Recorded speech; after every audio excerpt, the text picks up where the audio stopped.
Bugun men juda muhim mavzuni ko'tarmoqchiman. Siz, aziz tomoshabinlar, izohlarda yozayotgan savollaringiz, fikrlaringiz va e'tirozlaringiz orqali butun kanalning yo'nalishini belgilab beryapsiz. Bu oddiy rahmat videosi emas. Bu ma'lumot har bir tomoshabinga tegishli. Chunki siz izohda bitta savol yozsangiz, u savolga javobni yuzlab, ba'zan minglab odamlar kutayotgan bo'lishi mumkin. Shuning uchun hozirning o'zida kanalga obuna bo'ling. Videoga like bosing va oxirigacha ko'ring. Chunki men izohlarda savol berishning to'g'ri usuli qanday savollarga birinchi navbatda javob berishim, nimalarga e'tibor berish kerakligi va nima sababdan ayrim savollarga darhol javob qaytmasligini batafsil tushuntirib beraman. Avvallar odamlar kerakli ma'lumotni asosan tanish bilishdan, mahalladagi gap so'zlardan, navbatda turgan paytdagi suhbatlardan yoki biror idoraga borib kimdandir so'rab bilishga harakat qilardi. Bu usulda katta muammo bor edi. Ma'lumot har doim ham aniq bo'lmasdi. Kimdir o'zi boshidan kechirgan holatni umumiy qoida deb tushunardi. Kimdir eski tartibni aytardi. Yana kimdir men eshitdim deb ishonchsiz gap tarqatardi. Natijada odam noto'g'ri hujjat tayyorlardi. Keraksiz joyga borardi. Vaqtini, pulini, asabini yo'qotardi. Hozir esa vaziyat o'zgardi. Internet, ijtimoiy tarmoqlar, ayniqsa YouTube orqali odamlar bir mavzu bo'yicha tezda ma'lumot olishi mumkin. Lekin bu yerda ham yangi muammo paydo bo'ldi. Ma'lumot ko'p. Ammo hammasi ham to'g'ri emas. Bir mavzu bo'yicha 10 xil video, 100 xil fikr, 1000 xil izoh bo'lishi mumkin. Tomoshabin esa qaysi biri ishonchli, mening holatimga qaysi javob mos keladi, men hozir nima qilishim kerak degan savollar bilan qoladi. Shu joyda izohlarning ahamiyati juda katta. Siz yozgan savollar orqali men odamlar aslida nimani tushunmayotganini, qaysi joyda chalkashlik borligini, qaysi mavzu bo'yicha alohida video tayyorlash kerakligini ko'raman. Masalan, bitta videoda men umumiy tartibni tushuntiraman, lekin izohlarda etik kishi bir xil savol bersa, demak, aynan shu joy odamlar uchun tushunarsiz bo'lib qolgan. Men keyingi videoda o'sha nuqtani ochib beraman. Demak, sizning izohingiz faqat siz uchun emas, boshqalar uchun ham foyda keltiradi. Men avvalo sizlarga chin dildan minnatdorlik bildiraman. Chunki har bir like, har bir izoh, har bir obuna kanalni rivojlantiradi. Lekin bundan ham muhimrog'i, bu kanal atrofida faol va o'ylaydigan auditoriya shakllanyapti. Siz faqat tomosha qilmayapsiz, balki savol beryapsiz, misollar keltiryapsiz, o'z tajribangizni yozayapsiz. Ba'zan xatolarimni ham ko'rsatib berayapsiz. Men buni juda qadrlayman. Chunki ekspert bo'lish bu hamma narsani bilaman degani emas. Ekspert bo'lish bu masalani chuqur tahlil qilish, yangiliklarni kuzatish, odamlarning real muammolarini eshitish va ularga amaliy yechim taklif qilish degani. Asosiy qism 1. Nimalarni bilish kerak, kim xavotir olishi kerak, kim esa ortiqcha vahimaga tushmasligi kerak, eng birinchi bilish kerak bo'lgan narsa. Izohda berilgan savol qanchalik aniq bo'lsa, unga javob ham shunchalik foydali bo'ladi. Masalan, kimdir menga nima qilish kerak deb yozadi. Men bunday savolga aniq javob bera olmayman, chunki vaziyat noma'lum. Qaysi masala? Qaysi hujjat? Qaysi hudud? Qaysi muddat? Oldin nima qilingan? Qanday javob olingan? Bularsiz javob umumiy bo'lib qoladi. Lekin boshqa tomoshabin shunday yozadi. Men 2024 yil mart oyida ariza topshirganman. Hozirgacha javob kelmadi. Pasportim bor. Ro'yxatdan o'tgan manzilim Toshkent viloyatida. Idoraga borsam kuting deyishdi. Endi qayerga murojaat qilay? Mana bu savolga javob berish ancha oson, chunki vaziyatda sana bor, joy bor, bajarilgan harakat bor. Muammo aniq ko'rsatilgan. Men bunday savolda umumiy yo'l yo'riq bera olaman. Qaysi tashkilotga yozma murojaat qilish, arizada nima yozish, javob muddati qancha bo'lishi. Telefon orqali og'zaki gap bilan cheklanmaslik kerakligi haqida tushuntiraman. Kim xavotir olish kerak? Avvalo, o'z holatini oxirigacha tekshirmagan, faqat eshitgan gapiga tayangan odam xavotir olishi kerak. Masalan, biror kishi endi hamma uchun yangi jarima chiqibdi. Hamma hujjatni qaytadan topshirish kerak emish. Falon muddat o'tib ketsa, umuman imkoniyat qolmas ekan degan gapni eshitadi va darhol vahimaga tushadi. Lekin rasmiy manbani tekshirmaydi. O'ziga tegishli yoki tegishli emasligini aniqlamaydi. Bunday vaziyatda odam noto'g'ri qaror qabul qilishi mumkin. Yana kim ehtiyot bo'lish kerak? Muddat bilan bog'liq masalasi borlar. Chunki ayrim holatlarda bir kun, 3 kun, 10 kun yoki bir oy katta ahamiyatga ega bo'lishi mumkin. Masalan, sizga rasmiy javob kelgan bo'lsa va unga e'tiroz bildirish muddati 10 kun yoki 30 kun bo'lsa, keyinroq ko'raman deb yurish xavfli. Izohda bunday holatni yozsangiz, albatta sanani ko'rsating. kecha javob oldim, o'tgan oy oldim degandan ko'ra 25 iyun kuni javob oldim deyish ancha to'g'ri. Kim ortiqcha xavotir olmasligi kerak. Hali umuman hech qanday rasmiy jarayon boshlamagan. Faqat oldindan ma'lumot olayotgan odamlar. Bunday tomoshabinlar uchun eng to'g'ri yo'l avval tartibni tushunib olish. Kerakli hujjatlar ro'yxatini yozib olish, rasmiy sayt yoki idoradan aniqlik kiritish, shundan keyin harakat qilish. Ya'ni sizda muammo hali yuzaga kelmagan bo'lsa, vahima qilish emas, tayyorgarlik ko'rish kerak. Keling, bir nechta real hayotga yaqin misollarni ko'rib chiqamiz. Birinchi misol tomoshabin izohda arizam 20 kundan beri ko'rib chiqilmayapti deb yozadi. Agar qonuniy ko'rib chiqish muddati 25 ish kuni bo'lsa, bu jiddiy masala bo'lishi mumkin. Lekin agar muddat o'tdim kalendar kun bo'lsa, hali kutish kerak bo'lishi mumkin. Shu sababli savolda ish kuni va kalendar kun farqini hisobga olish juda muhim. Ko'p odamlar aynan shu joyda adashadi. Shanba, yakshanba, bayram kunlari, rasmiy dam olish kunlari ayrim muddatlarga kirmasligi mumkin. Natijada odam muddat o'tib ketdi deb o'ylaydi. Aslida esa hujjat hali qonuniy muddat ichida bo'ladi. Ikkinchi misol, bir tomoshabin mendan qo'shimcha hujjat so'rashdi. Bu to'g'rimi deb yozadi. Bu savolga javob berish uchun qaysi hujjat so'ralgani muhim. Agar idora qonunida ko'rsatilgan hujjatni so'rasa, bu normal holat. Lekin agar qonunda nazarda tutilmagan, boshqa idoradan o'zi olishi mumkin bo'lgan ma'lumotni sizdan talab qilsa, bu alohida o'rganiladigan masala. Shuning uchun izohda qo'shimcha hujjat deb umumiy yozmasdan aniq nomini yozing. Masalan, pasport nusxasi, kadastr hujjati, nikoh guvohnomasi, daromad ma'lumotnomasi, ariza nusxasi yoki boshqa hujjat. Uchinchi misol, kimdir menga rad javobi berishdi deb yozadi. Rad javobi turlicha bo'ladi. Og'zaki rad javobi bor, yozma rad javobi bor. Og'zaki rad javobiga tayanib qolish xavfli, chunki keyin sizda isbot bo'lmaydi. Agar sizga bo'lmaydi deyishsa, men doim tavsiya qilaman. Yozma javob so'rang. Yozma javobda sabab ko'rsatiladi. Ana shundan keyin tahlil qilish mumkin. Sabab qonunim yoki yo'qmi? E'tiroz bildirish kerakmi? Qayta ariza topshirish kerakmi? Yuqori turuvchi idoraga murojaat qilish kerakmi? To'rtinchi misol, izohda kimdir do'stimda bo'ldi, menda bo'lmadi deydi. Bu ham juda keng tarqalgan holat. Lekin do'stingizning vaziyati siznikidan farq qilishi mumkin. U boshqa hududda yashashi mumkin.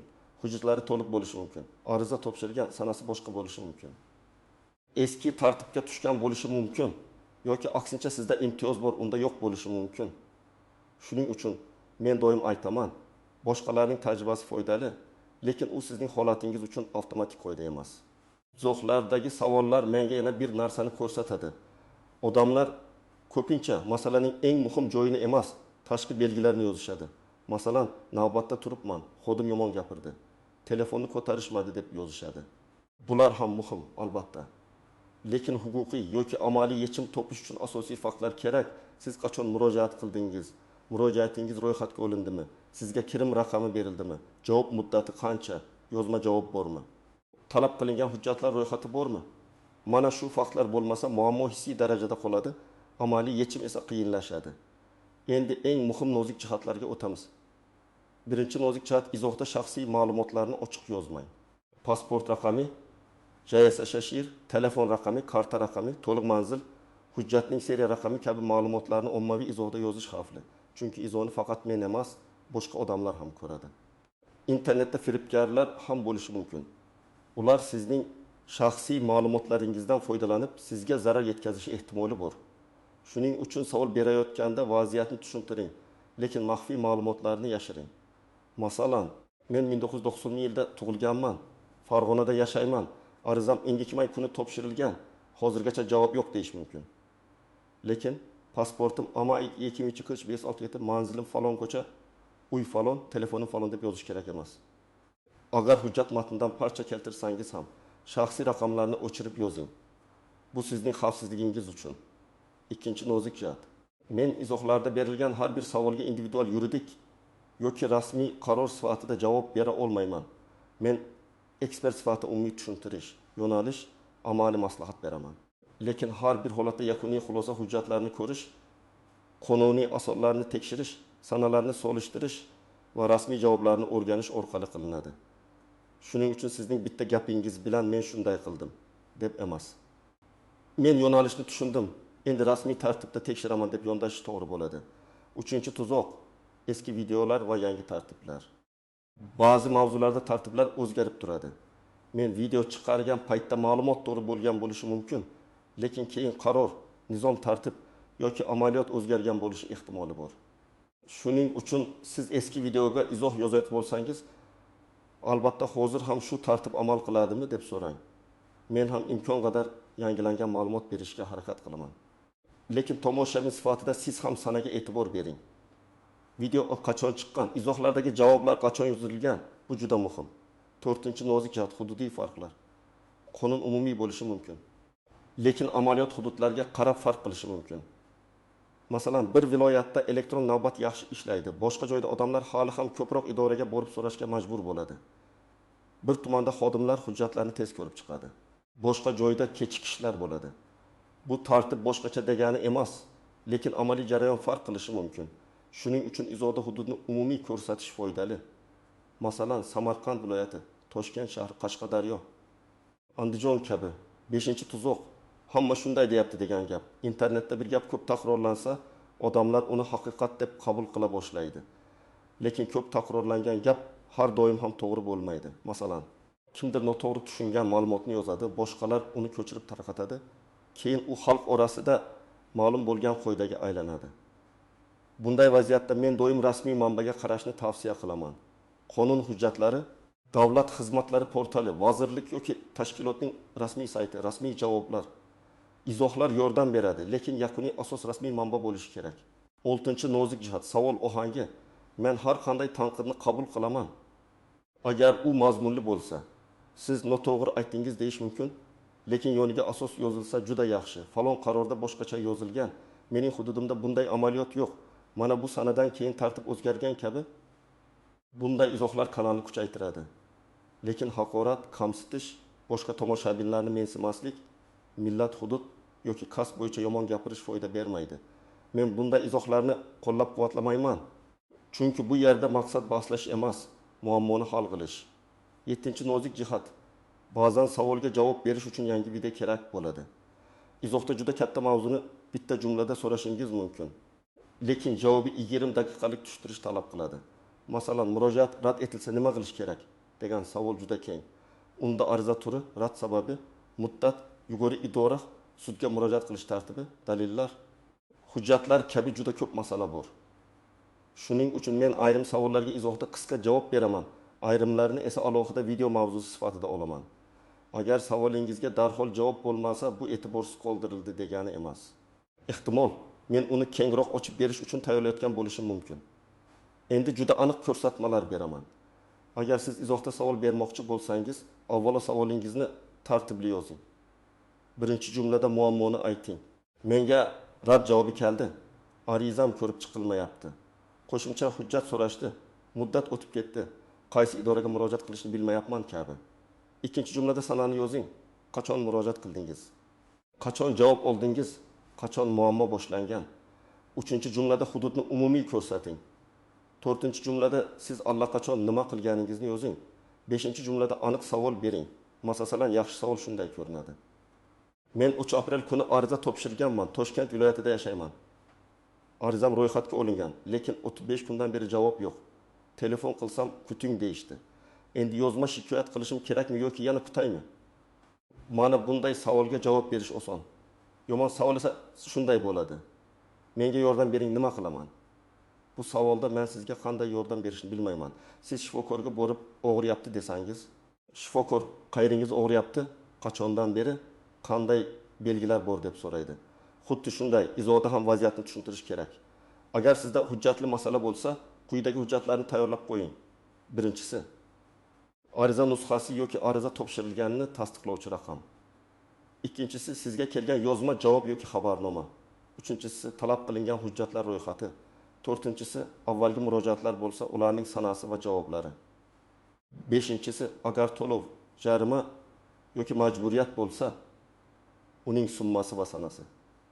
Masalan, 2 million so'm jarima chiqdi deb yozishdan ko'ra, jarima 2 million so'm qaror 10 may kuni rasmiylashtirilgan.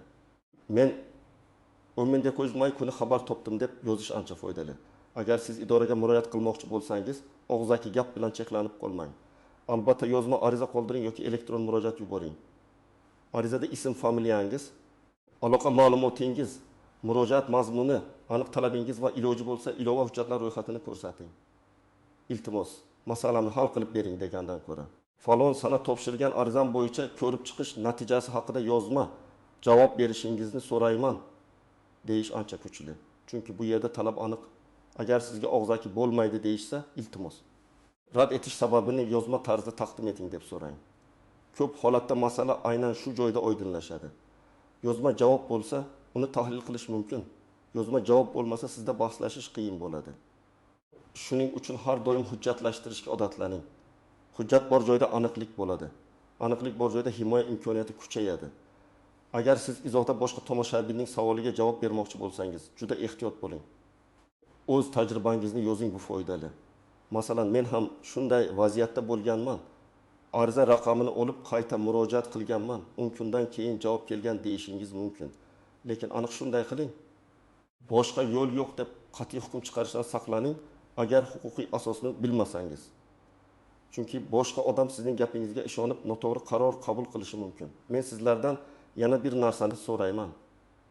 Agar savolingiz ko'pchilik uchun dolzarb bo'lsa, izohda shu mavzuni alohida video qiling deb yozing. Agar bir mavzuni ilmiy 30 kishi so'rasa, men uni ustuvor mavzu sifatida ko'raman. Masalan, murojaatga javob kelmasa nima qilish kerak?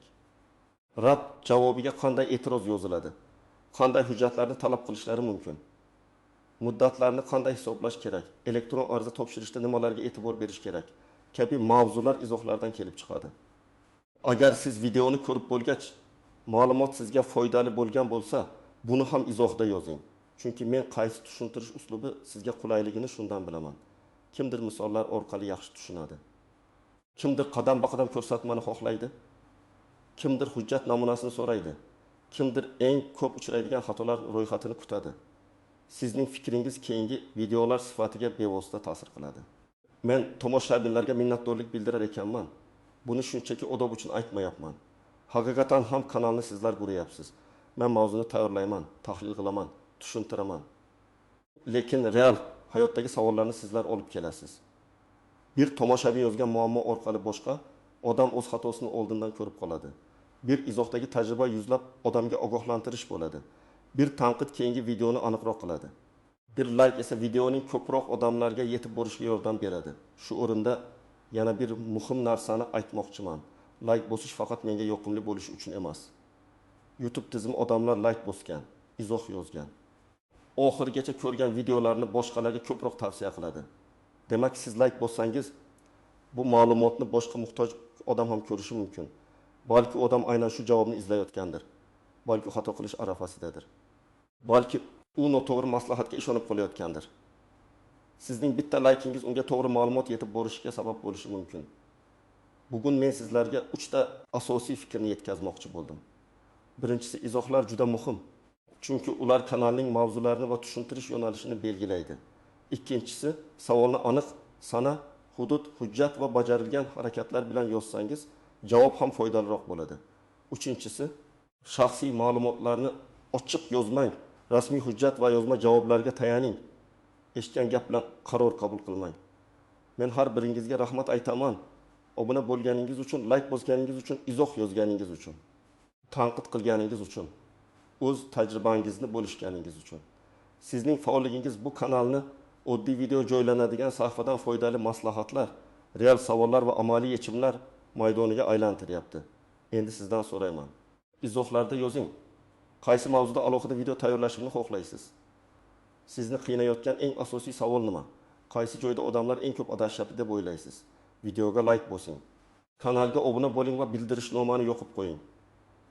Keyingi videolarda aynan siz yozgan savollar asosida yanada aniq, amaliy va hammaga foydali ma'lumotlar berishda davom etaman.